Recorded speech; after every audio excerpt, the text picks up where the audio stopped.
Gunners, so yeah, got some clear coat on this C200 Benz. I actually wasn't even going to do a video on this one.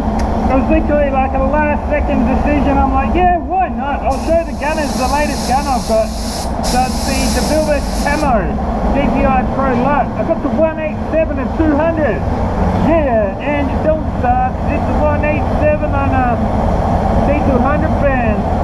Yeah, that's how it goes.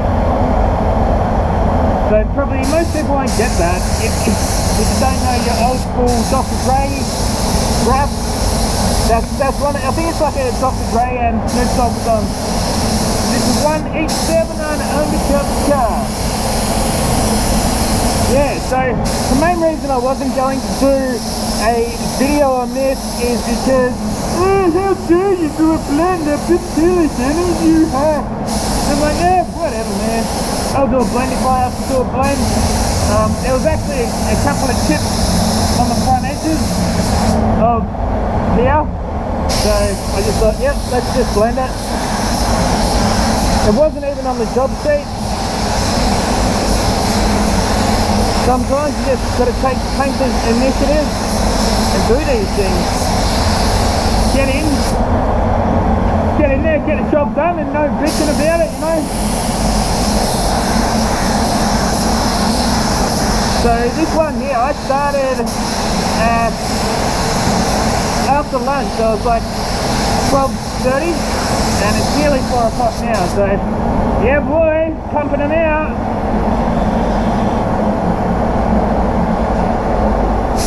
There's a second-hand bonnet and a couple of blends. Well, there was a repair on one of those fenders, and that's actually an exchange bumper cover over there that I'm about to go and clear. So for anyone in the industry who does exchange bumpers, they're terrible. They're usually not repaired very well, they're not primed very well, but yeah, sometimes the place you work uses them.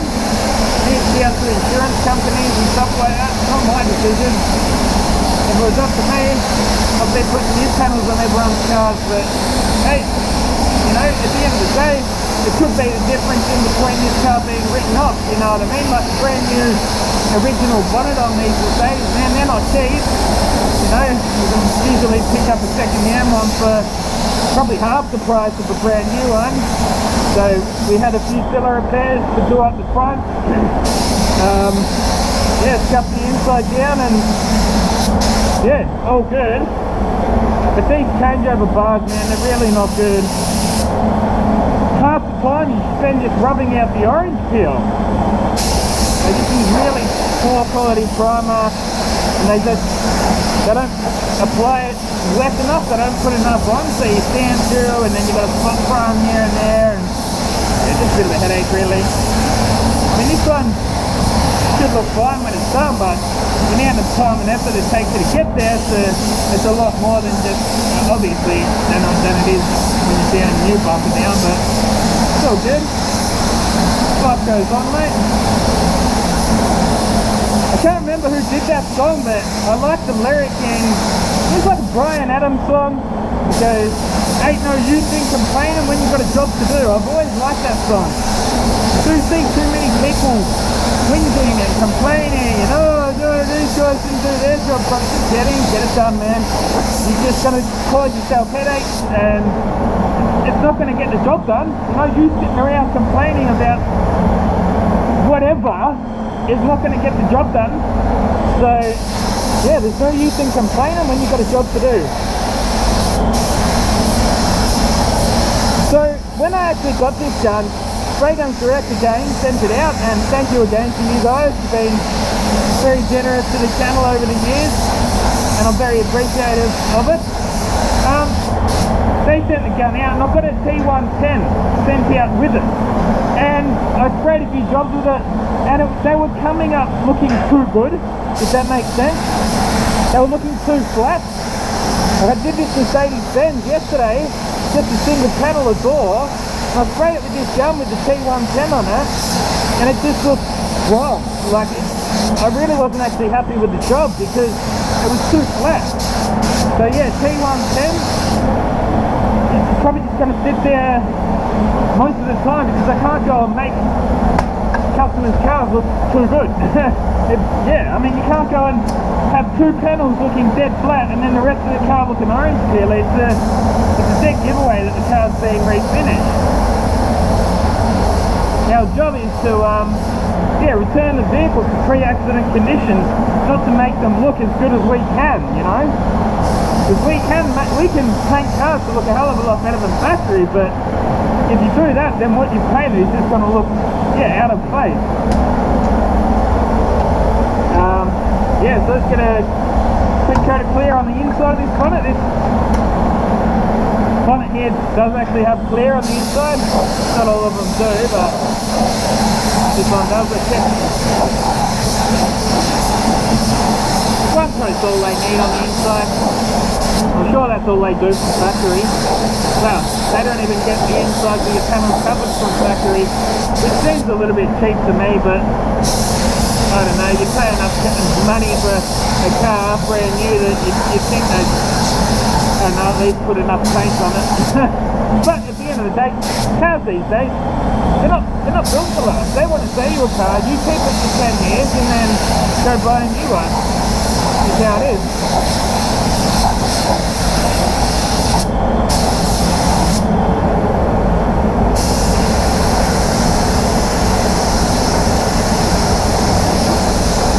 C200 man, 1.3, way to go. Full fan, full fluid. Rocking just under 2 bar today. It's a bit humid, a bit warm. I don't know, it's probably there around 30 degrees Celsius, so not too hot. Got the stand-off sander clear in the gun. I'll put slow hardener in it actually today, just as I can. It was a 25-30 hardener.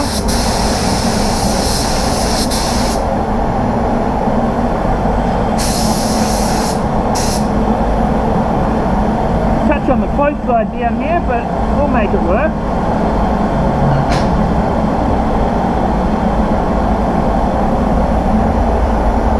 Now that should be enough. I'll pop up after I do this bonnet. Going to be a bit of a stretch over that bonnet. Good thing I'm not too short.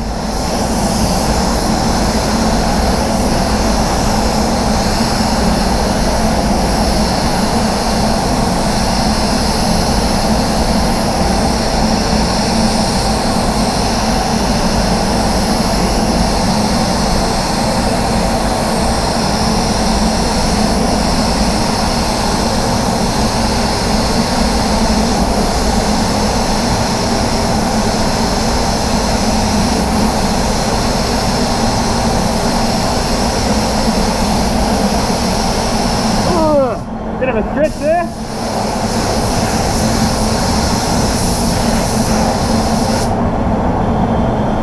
Yeah, a couple of big chunkers there. I reckon they've blown off the stand. Get that on the big jobs, mate. Hey, worst case scenario, I may have to just sand the whole bonnet down in the morning and re-clear it. I don't want to have to do that, obviously, but sometimes you have to.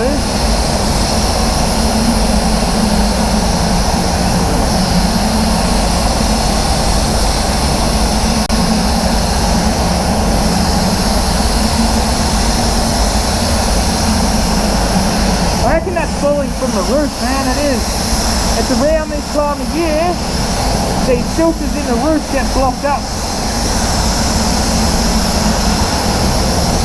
And a lot of the time, us painters here will avoid this spray booth around this time of the year. We'll all be fighting to the other booth. It's an old clunker, mate. Been going since the 70s. One of the first booths in Western Australia. See, there's another chunk. I reckon that fell off the roof, man. There's nowhere there or here that it could have came from. And same with these two. Those two little white or grey overspray coloured flecks. Hopefully they're just sitting on top and we can nib them out, because you know, it's a real heartbreaker when you get such a nice job like that. It's actually really quite clean, but then you get 3 coloured bits of stuff landing handing in your otherwise really nice finish. Honestly, man, there probably would have been 3 or 4 nips in that, apart from those ones. Oh well. That's just part of the trade, mate. Just part of the trade. So, time for a reload, and fingers crossed, I reckon we're just going to have enough. That's actually another thing. So I was telling you guys before that I had the T110 when I did buy this. I found it was going for a touch more clear. Like a few jobs I did similar to this, and I did my normal calculations, but I was running out of clear towards the end. So, you know, that being another reason I probably won't continue using it on a regular basis. Hey, I'll bring it out every now and then, you know, like when you want a job to be ultra flat, something like that, you know, but not every day.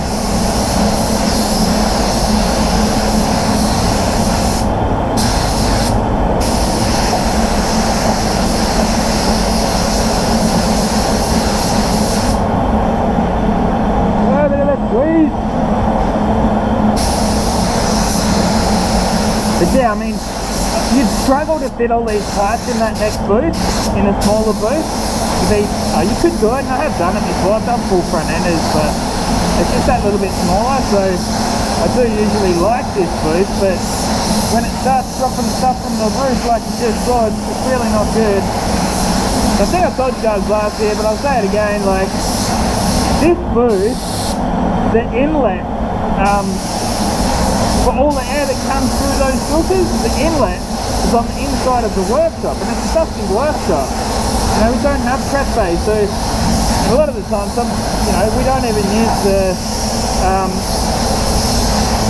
vacuum cleaners. So, you know, it is a dusty workshop, so all that dust, well, not all of it, but a lot of that dust ends up getting sucked into the inlet of this booth, because it's got a big amount of volume of air that it just draws in. If you go up there when this booth is on, it's just dragging in all the dusty air. And yeah, once those filters start getting full, it's not nice. It's definitely not nice. And that's just enough. Just enough. Damn, running it close there, Gunny. But I was never panicking, not for a second.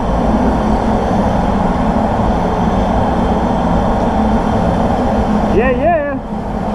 And this car, man, it was covered in silicone. So, considering all the silicone that was in it, on the car, there's not too much in the final finish. I did see one over in this fender. Let's get this out of the way so we don't hit it. And I'll dab that bit in now. Bloody airline's all tangled up. I had it nice and straight before I started painting. Oh, last one. There's a few more out there though. These touch-up tips are awesome. So where was, yeah, there was like a really big one there, monster. But yeah, obviously the owner just uses the silicone-based fire shines on their car, and yep, this is what happens.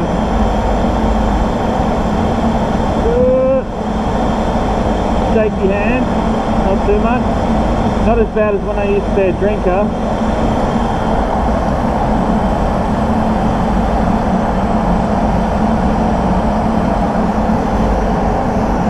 So where's that next one? There was another one here.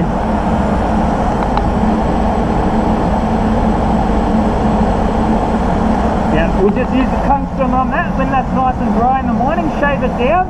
Maybe a little bit of a block as well. Block it flat, buff it up, and yeah, mate, she'll be fine. Yeah, as I say, that bonnet, that's a real letdown, man. That's a real letdown. As I say, I mean, the stories I'm told, they may come out, but even just a letdown just to have them there, you know. There is another little one here.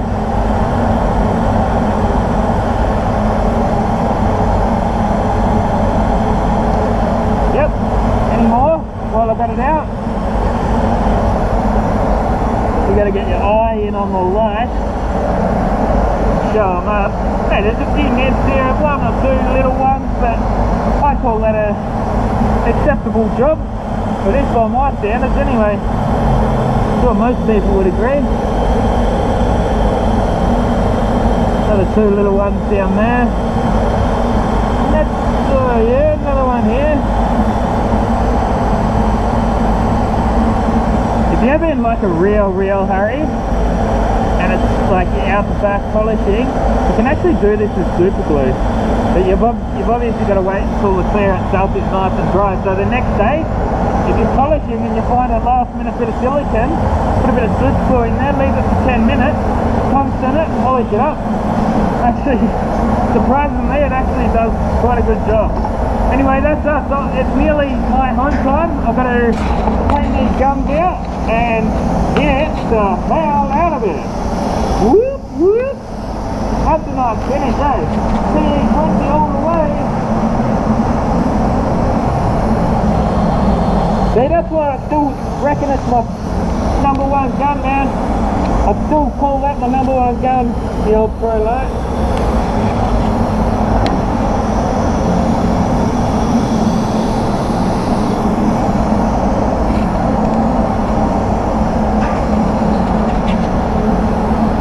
Radio Gunman, see you in the next one. Gunman out. Woo!